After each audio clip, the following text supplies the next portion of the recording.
WIC. Hi there, I'm your host, Dog, filling in for the human who's normally here and bringing you the smells and sounds of the holidays, courtesy of Beggin' Dog Treats. We wish you a begging Christmas. We wish you a begging Christmas. Dog Rusty and Mary Doberman let begging you acquire. Deck the halls with strips of begging.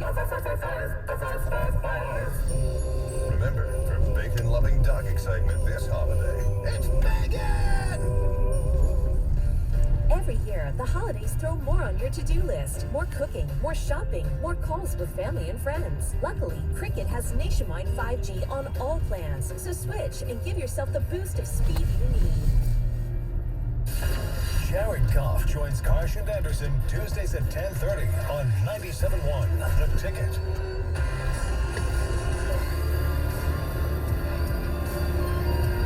You're listening to the best of Stoney and Jansen with Heather on 97.1 The Ticket. All right, ladies and gentlemen, celebrating Thanksgiving like no other is Wojo. What's up, Bob?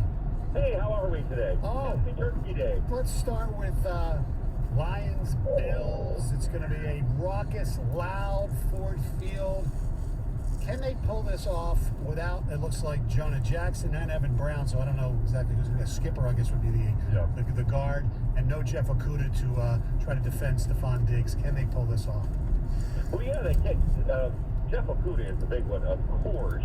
And you know what? You mentioned the first thing you mentioned, and I think it's going to be a factor, is the crowd, the noise.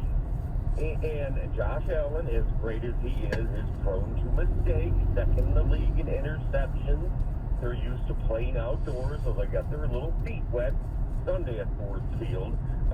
I do think this could be one of those disruptive kind of games that the crowd at Ford Field has been known for before. You know, snap count, little few false starts or whatnot. Now, that wouldn't necessarily be the path to victory. The path to victory would be just getting after Josh Allen. I mean, he's still banged up to a certain degree, elbow-wise, and like I said, he throws the pick.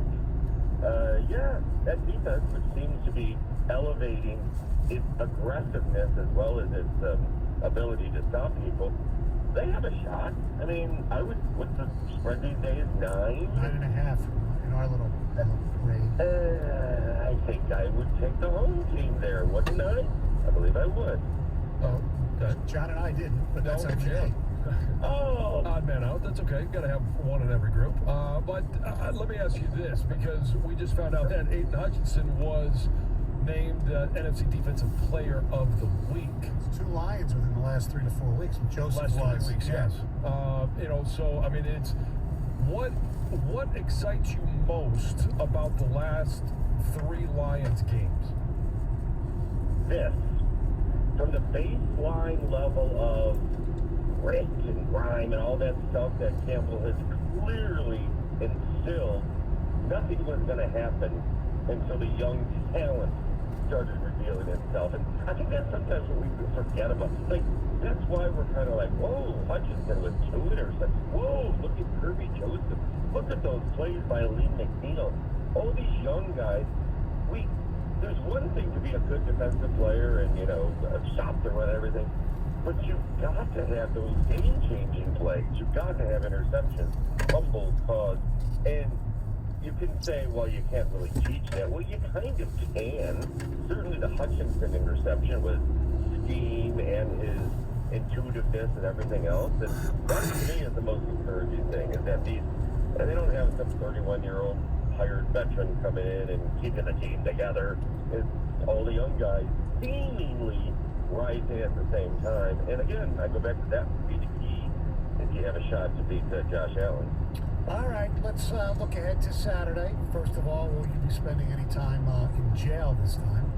I'm not planning to. I might go by and take a look at my former cots there in the Franklin County Jail. So, but no. And I'm also not expecting the weather to be that bad. Have you noticed lately? Yeah. It looks about 50 degrees, mid-50s, but there's a chance of some rain. Yeah, later in the game, I know that pisses you off, Jansen, that it's not going to be raining during the game. Yeah, that hurts Michigan. We need precipitation, I think. I mean, I think so too, but who knows? I know. I mean, who knows who's playing in this darn game. That part sucks for both sides, is all the uncertainty. Although you watch Saturday, it will end up not being that much uncertainty because everyone's going to give it a shot, right? I assume. Yeah, I think you're going to see those guys that if they can, tape an aspirin to it and get out there and give it a go, they're going to do that. Probably the least likely to play, I'm not saying he's not, is going to be Donovan Edwards. I know he has a cast on his hand, but he can still play with a cast. Yeah. I'm not sure if he has a cast on his hand, but we'll see. I saw it with my eyes. Yeah, but was that Saturday he had the cast on the hand? No, that was Monday. Okay. And I'm just saying. I know, I'm just... yeah. Things can change, and he's probably been wearing that for a while. It's always like when people say, saw the guy with the walking. Yeah, I know. You're right. You're right. It can be just sort of, and I don't know, I'm sure it can be either way. Here's the thing, and this is where Harbaugh and the players are going to have to be honest with each other. Okay, it's one thing to go out and give it a go, but can you really give it a go, or would you be, in some ways, a detriment? I mean, are you going to be a liability? Right, exactly. And obviously they need one of them, Corum or Edwards, both of them preferably. They also need Schoonmaker, and people don't seem as down on him as far as his playing availability. But the other two, it's gonna be touch and go, I think. And same thing for Ohio State's running backs, although Ryan Day said one of those two, Trevion Henderson or Ryan Williams, he expects at least one of them to play. So we will see. That's what Harbaugh says, right? We'll see. Yeah. What do you need to see from Michigan for victory on Saturday? I need to see what people suspect.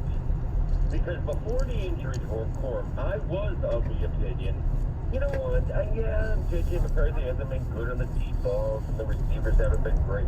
But you know what, they can go in there and bash them like they did last year, right? It's not much different. Ohio State defense is a little better.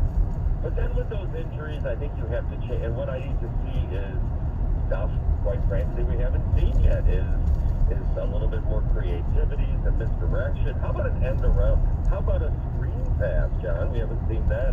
And I do think we're going to see two. That's it. Yeah, right. It took a while, and we finally got to the screen game against Illinois. Right. And J.J. McCarthy, like, in the run game, you lose the run game if that's the case. He's a good part of the run game when they use him. The RPOs, which have been sort of on hold for a little bit. I'm not saying they have to have McCarthy come out winging the ball around, throwing behind his back, over his head, no. But they got to stretch the field or spread the field laterally a little bit more and get your receivers who have had a little trouble catching the ball, get them involved in that element of the game and around stuff. But I think that's what they're going to have to do, and Harbaugh does usually save something different for Ohio State, so that's what I would expect. Now, I wouldn't expect Smith and Jimmy to play, but Marvin Harrison Jr. is unbelievable. Would you suggest double teaming him? You know what? That's a good question, and yes, I would. Marvin Harrison does what any defensive back is susceptible to it, but I kind of feel like opponents do pick on Michigan often with those big receivers, the 50-50 balls. We've seen it over the years. I don't think Njigba would play, and I would be shocked if he played. The one time he tried to go back in this year, he lasted 4 plays. So yeah, that's certainly the key. And the other key is Mike Morris, if he's back, which I assume he is. Get pressure on C.J. Stroud. That you know how to stop Marvin Harrison. Don't let the ball get to him that quickly or at the time they want it to. And that's what they did last year. Pressure on C.J. Stroud. Everybody's seen the numbers, like most quarterbacks, but his quarterback rating goes down precipitously when pressured, which hasn't happened that often this year. And that's what Mike Morris and Okie have to reprise the roles of Aiden Hutchinson and David Ojabo. Yeah, I mean, they're also going to need, I think it's more important to get pressure from guys like Mozzie Smith, Mason Graham, Chris Jenkins. We saw last week against Illinois, when they were good against the run, it was because those guys were able to shed blocks. And obviously then you start thinking about Junior Colson, Mike Barrett, but I think it really all comes down to the wide receivers and the way they utilize their tight end as well. Right. And obviously the old trope, which always is true, whoever runs the ball and stops the run. Michigan throughout the season has run the ball better than Ohio State. I think Michigan's 4th in the country, and Ohio State is like 15th in the country in rush defense. So I think that's fine, but that's not. They are better under Jim Knowles, the new defensive coordinator. They are quote unquote tougher. I do wonder, and Stoney and John, you might have understand it. Harbaugh can get a little bit stubborn at times.